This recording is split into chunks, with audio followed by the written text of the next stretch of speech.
In this video, what we're going to do is explore how to find the surface area and volume of pyramids and cones. Now, just like we did in the last video, we're going to explore a little bit about what makes a pyramid and what makes a cone a cone. Now, prisms and pyramids are connected to each other, and how they're connected is, while a prism has two bases, a pyramid is essentially a prism that has had one of the bases removed. And you can see that from looking at the picture here. We have our one base at the bottom, but the second base, which would normally be at the top, has been taken away, and then the lateral faces, or the sides, have sort of been collapsed to this single point up here. And so this is what makes this a pyramid. Now, just like a prism, pyramids can have different bases. We can have square-based pyramids and rectangular-based pyramids and even triangular-based pyramids. But to find the volume of a surface area of a pyramid is all done the same way. And there's a connection between finding the volume of a prism and the volume of its corresponding pyramid. So the first thing we're going to do is take a look at finding volume. And so in this case, we're going to start with our very same formula. V equals the area of the base times the height of the pyramid. But this isn't a prism, it's a pyramid. And so the difference here, and we'll explore this a little bit more later, is that once you find the volume of the prism, to convert it to a pyramid, you divide by 3. And that works for every pyramid. So just like we did before with our prism, we're going to now change the B for the base into something more specific for the type of shape that it is. And in this case, we have a square-based pyramid. So this is going to be the side squared times h divided by 3. And now we'll put in some of our values. 6 squared times 4 divided by 3. And then we can pull out our calculator, and we can put that in. 6 times 6 times 4 divided by 3 is 48. So this equals 48 meters cubed. Now, to find the surface area, it's once again related to the prism, but just a little bit differently here. Now, instead of having two bases, we only have the one base down here. And then to find the lateral faces, we still have this idea of it wrapping around. So the perimeter times, now in this case it's not the height. Notice that we have the height that goes vertically through the middle, but then we also have this other measurement that kind of goes from the tip all the way down the side to the edge, and that's what's known as the slant height. And that's worth writing down, that this is the slant height. And the symbol for slant height is an L. And so that goes right there. And the only difference here now is, remember, these are triangles. So to convert this from a rectangle to a triangle, we would then divide that by 2. So to find the surface area of a pyramid, we find the area of the single base, and then we add to that the lateral faces, but because they're triangles, we divide by 2.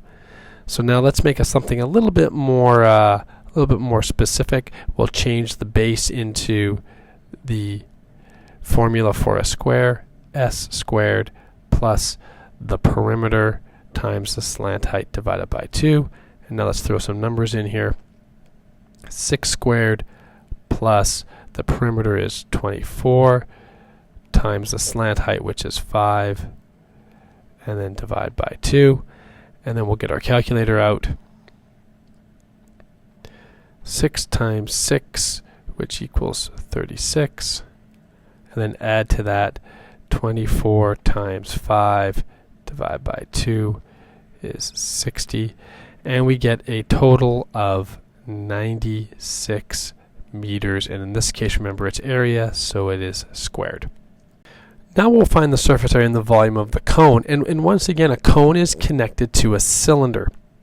So we have our one base down here, but just like the pyramid, the second base, which normally appears up here, has sort of been taken away, and then the sides collapsed into a single point.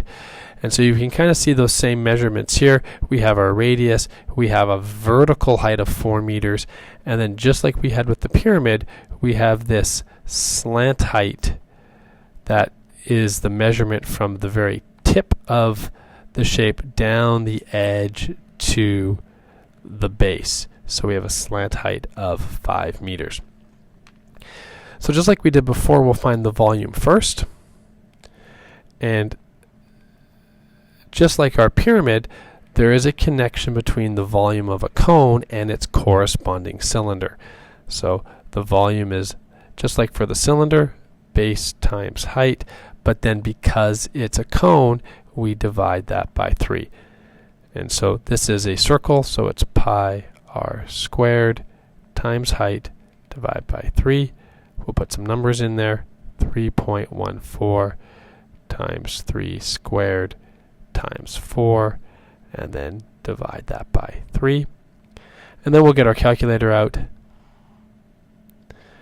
3.14 times 3 times 3 times 4 divided by 3 is 37.68 meters cubed, because it's volume. And now we'll find the surface area of the cone. Now, the surface area of a cone is probably the one shape that really requires the most sort of, I guess, memorizing of a formula. It's definitely connected to the work we've done before, but it's a tiny bit different. We have to first of all find the area of the base, but then we have to find the area of the lateral face. And it's a little bit trickier in this case.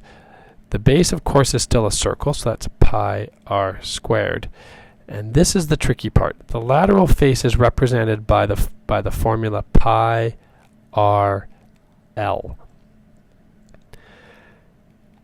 And that's just something you're going to have to remember. So now let's put in some values. 3.14 times 3 squared plus 3.14 times 3 times 5.